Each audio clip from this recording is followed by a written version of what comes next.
हरे कृष्णा। आप सभी को वैशाख मास के 7वें दिन की हार्दिक शुभकामनाएं। इस प्रकार अर्जुन ने श्री कृष्ण भगवान से प्रश्न किया कि जनार्दन, यदि आप कर्म की अपेक्षा ज्ञान को श्रेष्ठ मानते हैं तब मुझे भयंकर कर्म की ओर क्यों प्रेरित करते हैं? इन मिली जुली बातों से मेरी बुद्धि को क्यों भ्रम में डालते हैं? एक निश्चित बात बताइए जिससे मेरा कल्याण हो। अर्जुन के वचन सुनकर श्री कृष्ण बोले, मैं तुम्हें पहले बता आया हूँ कि सिद्धि के 2 मार्ग हैं, ज्ञानियों के लिए ज्ञान योग और कर्मियों के लिए निष्काम कर्म योग। किसी भी मार्ग पर चलो, कर्म तो करना ही होगा। कर्मों के न करने से ही निष्कर्मता अथवा भगवान का साक्षात्कार तो हो ही नहीं सकता। कर्मों को कोई छोड़ भी नहीं सकता। प्रकृति के अधीन उसे सोना उठना आदि कर्म करने ही पड़ते हैं। जो मूढ़ बुद्धि हठ से इंद्रियों को रोककर मन से उनके भागों का ध्यान करता है वह दम्भी कहता है। जो पुरुष इंद्रियों की लगाम मन से थामे हुए भोगों में लिप्त हुए बिना कर्म इंद्रियों से कर्म करता है वह श्रेष्ठ है। इसलिए तू कर्म तो कर ही, कर्म न करने से कर्म करना सदा अच्छा है। बिना कर्म जीवन निर्वाह भी नहीं हो पाएगा। हे अर्जुन, जो कर्म भगवान के निमित्त नहीं किए जाते वे मनुष्य को इस आवागमन के चक्कर में बांधे रखते हैं। इसलिए निष्काम होकर कर्म कर। वर माने प्रजा की रचना के साथ यज्ञ बनकर आज्ञा दी कि यज्ञ द्वारा तुम लोग बढ़ोगे।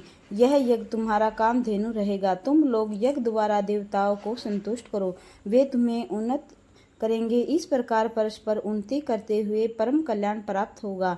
यज्ञ से प्रसन्न किए देवता तुम्हें इच्छित भोग पहुंचाएंगे। इन भोगों को जो इन्हें दिए बिना भोगता है वह निश्चय चोर ही है। यज्ञ से बचे भोगों को भोगने वाले श्रेष्ठ पुरुष सब पापों से मुक्त रहते हैं। जो केवल अपने लिए ही भोग जमा करते हैं वे निश्चय पाप ही पाप भोगते हैं। यह सृष्टि चक्र ऐसा ही है कि सर्व प्राणी अन्न से पैदा होते हैं। अन्न की उत्पत्ति वर्षा से, सृष्टि की रचना यज्ञ से होती है।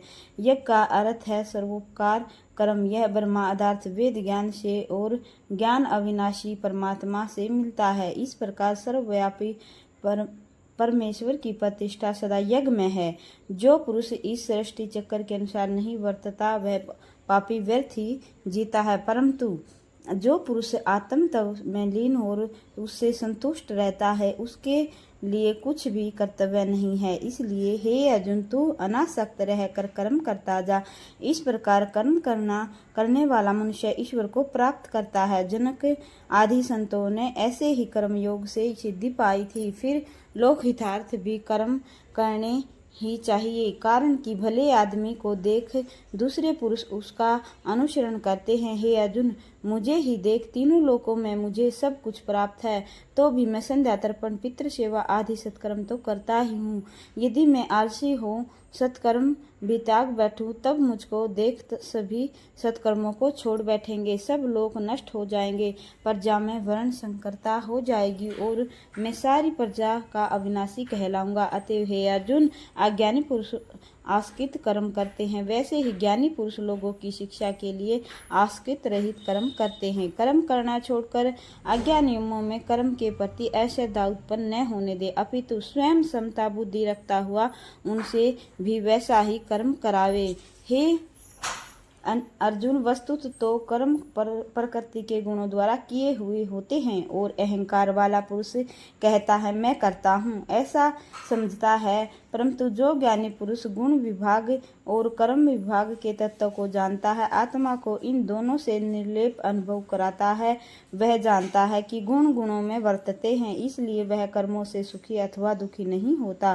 प्रकृति गुणों से भ्रांत बुद्धि पुरुष प्रकृति के गुण और कर्मों में लिप्त होते हैं। अल्प बुद्धियों को ज्ञानी पुरुष चक्कर में डाले इसलिए हैं।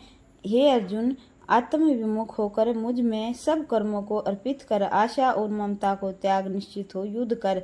जो मनुष्य श्रद्धा से मेरी यह सलाह मानते हैं वे सब कर्म बंधन से छूट जाते हैं और जो इनमें मीन मेख निकालते हैं इसके अनुसार वर्तते नहीं, वे भ्रांत बुद्धि कल्याण मार्ग से भ्रष्ट हो जाते हैं। ज्ञानी अपने स्वभाव के अनुकूल कर्म करता है, सभी स्वभाव के अधीन है। हठ से कोई लाभ नहीं होता। मनुष्य को चाहिए सभी इंद्रियों के भोगों में जो राग द्वेष की भावना भरी रहती है उसके अधीन न हो। कल्याण के मार्ग में बांधक ये दोनों ही लुटेरे हैं। गुण रहित भी अपने स्वभाव के अनुसार किया हुआ कर्म अच्छी प्रकार साधे हुए दूसरे के स्वभाव अनुसार धर्म से अधिक अच्छा है।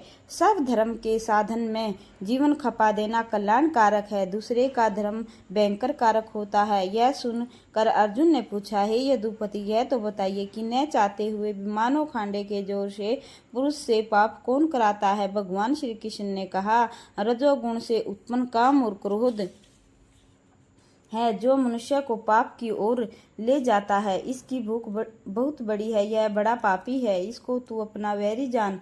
जैसे धुएं से अग्नि और धूल से तर्पण और जैर से गर्भ से शिशु ढक जाता है, वैसे ज्ञानियों को सदा वैर अग्नि सरीखे काम से ज्ञानी का ज्ञान ढका रहता है और यह काम मनुष्य की इंद्रियों मन और बुद्धि में रहता है और इनके द्वारा ही मनुष्य को मूढ़ बनाता है। इसलिए हे अर्जुन, तू पहले इंद्रियों को अपने वश में कर, ज्ञान विज्ञान को नष्ट करने वाले इस पापी काम को विध्वंस कर। जो तू समझे कि यह मेरी शक्ति से बाहर है सो बात नहीं, कारण कि इंद्रियों से सूक्ष्म मन, मन से सूक्ष्म बुद्धि और बुद्धि से सूक्ष्म आत्मा है। इस प्रकार आत्मा सबसे सूक्ष्म और अधिक बलवान है, उसके द्वारा दुर्जन रूपी काम शत्रु को मार। राधे राधे। जय माँ लक्ष्मी।